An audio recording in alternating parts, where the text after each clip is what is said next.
सखर में औरतुनि जे आलमी ॾियारे ते ऐलानियल औरत आज़ादी मार्च वॾनि मुखालफ़तुनि ऐं रुकावटुनि बावजूदि नेठि पंहिंजी सभा माणे वरिती।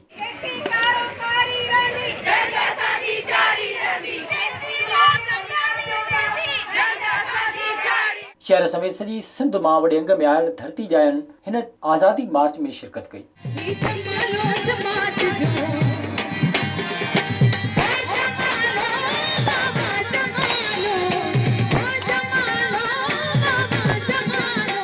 औरतुनि जो ही मार्च मेहराण जे कप खां शुरू थी सखर प्रेस क्लब पहुतो, जिते हिकु जलसे जी सूरत अख़्तियार करे वियो। औरत मार्च जी अॻवानी नाले वारी शाइरा, लेखिका ऐं समाजी अॻवान अमर सिंधु, इरफाना मल्ला, आशा धारजो ऐं ॿिनि कई। औरत आज़ादी मार्च में कराची, हैदराबाद, लाड़काणे, मीरपुर ख़ास, नवाबशाह, शिकारपुर समेत मुख़्तलिफ़ शहरनि खां नालेवर अदीबनि, शाइरनि, लेखकनि, सहाफ़िन, लाला रहमान समेत ख़ालिद खोखर, हमीदा घांगरो, इकबाल मल्ला, जामी चांडे, दोदे चांडे, अदल सुमरो, अयाज़ गुल, अख्तर दरगाही, रियाज़ चांडियो, सिंधियाणी तरीक़े जे औरतुनि समेत ॿियनि शिरकत कई। इन मौक़े ते उनजा पखी पिण उॾारिया विया ऐं नाले वारनि फ़नकारनि क़ौमी गीत ॻाए जलसे में वेठड़नि जो रतु गरमाए छॾियो।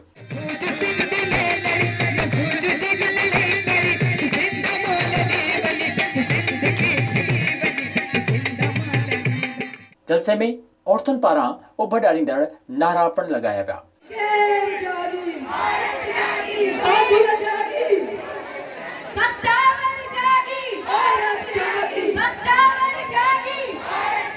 जलसे में मौजूद औरतुनि सां मुखातिब थींदे अमर सिंधु, इरफाना मल्ला ऐं ॿियनि औरत अॻवाननि जो चवणु हो त हू औरत जे सरासरी बराबरी जी ॻाल्हि खणी सिंध में औरतुनि ते तशद्दुद, कारे जा इल्ज़ाम मढ़े क़त्ल करण समेत मुदे ख़ारिज रीतियुनि ऐं रस्मुल ख़िलाफ़ आवाज़ बणिजी निकितियूं आहिनि। अॼु औरतुनि जी आज़ादी मार्च में शामिल थी वाज़े पैगाम ॾिनो आहे त हाणे औरतूं निंधणिकियूं न आहिनि। असां सिंध जे शौर खे जाॻाइण निकिता आहियूं। इन मौक़े ते मीडिया सां ॻाल्हाईंदे नाले वारे शाइर अयाज़ गुल, अख्तर दरगाही, रुखसाना प्रीत चनड़ ऐं ॿियनि जो चवणु हो त हुननि अॼु औरतुनि जे हक़नि जे लाइ कयल हिन मार्च में शरीक थी इहो साबित कयो आहे त उहे औरतुनि खे उन्हनि जा हक़ ॾियारण जा हामी आहिनि।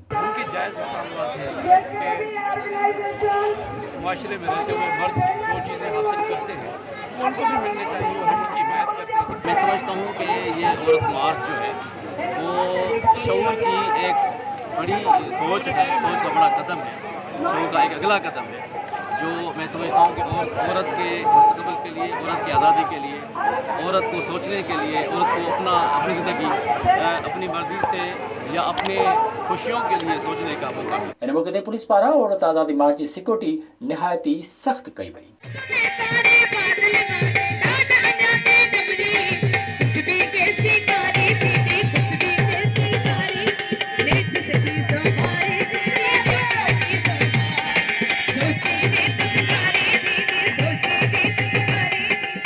विज़िट कयो अवामी आवाज़ मीडिया ग्रुप जी वेबसाइट awamiawaz.pk